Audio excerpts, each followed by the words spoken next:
협력에 관련된 겁니다. 그 협력이라는 말은 바로 쿠퍼레이션이에요. 이 쿠퍼레이션 한다는 것은 여러분들 한번 그런 과정이 있고 절차가 있는데 그런 비슷한 말들이 협동하는 거, 그리고 협업하는 거, 같이 좀 전에 얘기했던 그 풍림 파마텍이라는 회사가 삼성 대기업과 협업을 통해서 스마트 공장, 그 스마트 팩토리라 하죠. 그걸 만들어서 양산 체제를 구축하고 지금 대한민국을 백신 주사기 최고의 국가, K방역의 우등 국가로 만들어냈다는 것은, 그러기 위해서는 국가적 지원이나 형태도 필요한다는 거하고, 또 여기에 보게 되면 협조라는 말이 있죠. 그 협조한다는 것은 도와준다는 거잖아요, 서로. 그러면 이 협력이라는 말을 한번 글자를 가만히 보게 되면, 이 협력이 보게 되면 이 협력이라는 글자에 힘력자가 4개가 들어가 있습니다. 협력이라는 것은 2사람 이상인 거예요. 3사람의 힘이 뭉쳐지는 거예요. 그 이상, 그 옆에는 열십자는 10명이라는 거예요. 거기에 열십자에 입으로 떠들면 열십자에 입구를 붙여도 협자라고 하거든요. 그런 그 협업할 협자를 그렇게 쓰는데 그거에 힘력자가 된다는 게. 그 10사람 이상 다수의 사람들이, 많은 사람들이 목표를 공유하는 거. 그리고 함께 힘을 합하여서 뭐 하는 거? 활동하는 것을 협력이라고 하는 거예요. 자, 이런 그 협력의 바탕, 이런 협력의 바탕에서 필요한 게 바로 뭐다 하면 팀이 함께 일하라는 겁니다. 자, 여기에 보게 되면 뭐면 열십자의 힘력이 3개 있습니다. 만약에 모든 사람이 함께 움직이고 있다면 성공은 따놓은 단상이라고, 제가 한 말이 아니고 이게 나폴레옹 힐이 했던 말입니다. 507명을 성공자를 만나봤더니 그 중에 100명 이상이 서로 연결되어 있다는 것도 또 새롭게 깨달았다는 사실이죠. 그래서 모든 사람이 여기 말했던 함께 움직이고 있다면 뭐 성공은 따놓은 당상이다. 그렇다면 여러분들이 함께 움직이는 사람, 함께 후원하고 함께 육성하는 사람이 몇 명인가? 그게 저는 문화를 만드는 게 토탈 17명이면 된다 이겁니다. 그러면 17명을 만드는 가장 좋은 방법은 트라이앵글 구조화를 하고 난 다음에 합으로 14명을 딱 만들어 합으로 이런 협력하게 만들잖아요. 구조화를 만들고 이 14명, 힘력자가 14명이 나오잖아요.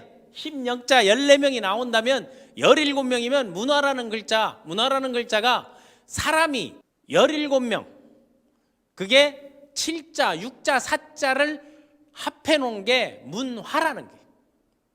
자, 여러분들이 그 협력의 부분이 왜 중요한가? 우리가 글로벌 쿠퍼레이티브, 그리고 쿠퍼레이션이 협력, 이 협력은 뭐 코디네이트, 이 조직적으로 협력하는 것도 다 들어가고 있는 것도 되고, 또 하나는 콜라보레이션도 이제 협력이에요. 같은 뜻의 의미거든요. 그 앞에 이게 코라는 거는 조직과 회사, 뭐 여러 가지 뭐 우두머리 묻은 많은 뜻들이 있는데, 가만히 한번 그 언어의 의미도 생각하고 모든 조직화된 노력이 시발점이 협력인 거예요. 그리고 또 어떤 조직은 두 가지, 마스터마인드로 이제 뭉쳐 있는 데는 상당히 이게 잘 됩니다. 서로 다름을 존중해 주는데, 그런데 또 어떤 조직은 의식의 세계와 잠재 의식의 세계가 있는 데가 있어요. 이렇게 학습하는 조직들 많거든요. 일부 종교 집단에서 이 방식을 활용하는 게 많아요. 의식적으로 나와 있는 걸 잠재 의식에 그걸 삽입해 가지고 하나로 만들어 놓고, 그래서 성공하는 케이스도 있고 아니면 매몰되는 케이스도 있는데, 의식과 잠재 의식, 그래 지금 내가 현 상황에서 내가 갖고 있는 잠재 의식을 발굴해 주는 거, 그래서 의식과 잠재 의식에서는 현 상황과 내가 갖고 있는 미래의 꿈꾸는, 그래서 집중할 때 여러분 빙산을 그려줬던 것입니다. 이런 2가지 형태의 협력의 형태를 가져간다. 그런데 의식과 잠재 의식에서도 얘는 몽상 가고 꿈을 꾼다 해서 배타적이면 끝나는 거예요. 마스터마인드에도 그렇습니다. 그래서 이 2가지 형태의 조직을, 가장 좋은 교육 시스템은 마스터마인드 법칙 아래 사람들을 모으게 하고 으쌰으쌰하고 다양성을 인정해주고, 가장 레벨이 높은 것은 의식과 잠재의식의 세계들을 끄집어내고 자기네 발라고 라이프 플래닝하고 퍼스널 플래닝 시스템들을 갖게 해주는 겁니다. 그래서 이들이 공통점입니다. 그래서 미국의 젊은이들은 이 사람들을 킹이라고 부르죠. 킹이라고 이제 부르는데, 이 킹이 뭔고 하게 되면 자동차 킹, 자동차 왕, 또는 철강왕, 석유왕, 증권왕, 그리고 선박왕, 뭐 이런 철도왕, 뭐 밴드빌터 뭐 이런 사람들이 다 있었는데, 이 사람들의 공통점은요, 지독한 자기 경영도 공통점이기도 하고 16가지 성공의 특질을 다 만점이 아니고 잘하는 거 절반을 가지고 못하는 거 절반을 커버했어요. 이들은 지난 시간에 집중력을 얘기할 때에도 집중력은 뛰어나지만 유쾌한 성품은 그렇지 못하다고, 그러니까 그분들이 좀 까칠하죠. 아닌 건 아니라고 말하는 거. 나는 그 요 세 사람이 바로 그 왕인데, 이 세 사람이 공통점이 특징이 다 멘토링을 하고 코칭을 하고 협업을 했다는 사실이고, 이 세 사람의 공통점이 누군가의 영향을 받았다는 겁니다. 이들의 공통점은요, 배우려고 하는 사람들에게 가르쳐 줬다는 거예요. 무엇을 가장 많이 가르쳐 줬는가 하게 되면, 부자가 되고 싶은 사람들에게 부자가 되는 방법을 가르쳐 줬습니다. 여기에서 그 방법, 철강왕 카네기가 어떻게 부자가 됐는가를 미국의 젊은이들에게 알려주고 싶다 했을 때, 그러면 그 방법은 507명의 성공자가 있는데 네가 직접 만나봐서 물어봐라. 그 명단 리스트는 내가 줄게. 어떤 사람들이 영역에서 성공했는데 성공자의 롤모델 리스트를 철강왕 카네기, 앤드류 카네기는 갖고 있었다는 사실입니다. 자동차왕 헨리 포드는 에디슨이 운영하는 회사의 정기공이었습니다. 수리공이었습니다. 거기에서 배워서 항상 꿈꿨던 게 의식과 잠재의식을 높였습니다. 내가 나가서 사업을 할 테니 그때 도와달라고. 나는 사업 자금으로 월급을 이렇게 모으고 있다고. 그래서 비전 제시를 하고 의식과 잠재의식 그리고 마스터 마인드를 통해 가지고 지난번에 얘기했던 2225억 달러를 2억 2025억 달러를 제품이 나오기도 전에 계약금으로 받았다는 사실입니다. 600불 하는 거를 37만 5천 대를 팔았다는 거예요. 의식과 잠재의식, 마스터 마인드, 그런 법칙을 적용한 사례입니다. 록펠러의 아버지는 가방을 들고 다니는 가방못지 영업사원이었습니다.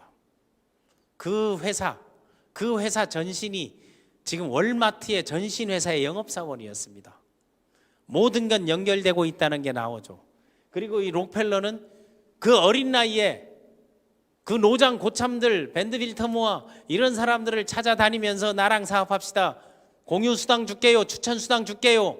그리고 한 거에 대한 거 나눠줄게요. 그거를 떠들었습니다. 그게 떠들었던 게 샬리 비즈니스였습니다.